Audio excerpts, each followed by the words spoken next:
nina Christine Reyes at Marco Gumabaw ang usap-usapang nagkakalabuan na sila.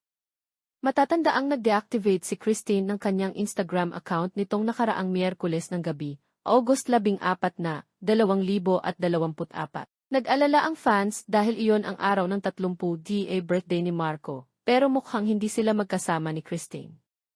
August 16 na, 2024, nagbahagi sa Facebook si Christine ng hugging photo nila ng boyfriend na si Marco. Sa isa pang larawan, makikitang kasama niya ang amang si Romeo Reyes. Sabi niya sa caption, lunch and dinner dates are a must on their shared birthday.